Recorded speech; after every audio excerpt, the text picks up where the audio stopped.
Hi అండి, అందరూ ఎలా ఉన్నారు? పిల్లలు స్కూల్ నుంచి వచ్చేసరికి ఏదో ఒకటి స్నాక్స్ అయితే ఉండాలి కదా. దానికోసం పోహా పొటాటో ఫింగర్స్ అయితే చేస్తున్నాను. ముందుగా పెద్ద సైజు 2 బంగాళదుంపలను తీసుకొని క్లీన్ చేసుకొని కట్ చేసుకొని ఉడకడానికి సరిపడా నీళ్ళు వేసి ఒక విజిల్ వచ్చినంత వరకు ఉడికించుకోవాలి. ఈలోపు మనం 1 కప్పు అటుకులు తీసుకొని మిక్సీ జార్లో వేసుకొని పొడి చేసి పక్కన పెట్టుకోవాలి. తర్వాత ఉడికిన బంగాళదుంపల్ని చెక్కు తీసి మెత్తగా మెదుపుకొని ఉంచుకోవాలి.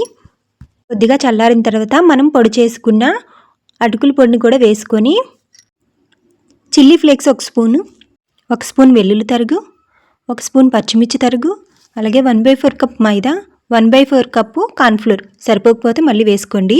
కొద్దిగా కొత్తిమీర కూడా వేసుకొని 1 టేబుల్ స్పూన్ మిరియాల పొడి, సరిపడా సాల్ట్ వేసుకొని కొద్దిగా నీళ్ళు వేసుకొని ముద్దలా కలుపుకొని పెట్టుకోవాలి. తర్వాత స్టవ్ మీద ఆయిల్ వేసి ఆయిల్ మరిగేలోపు చేతికి ఆయిల్ రాసుకొని ఫింగర్స్ రోల్ చేసుకోవాలి. మీకు ఏ షేప్ నచ్చితే ఆ షేప్ కూడా చేసుకోవచ్చు. ఆయిల్ మరిగిన తర్వాత రెడీ చేసుకున్న ఫింగర్స్ని కొద్దిగా వేసుకుంటూ బాగా డీప్ ఫ్రై చేసుకోవాలి.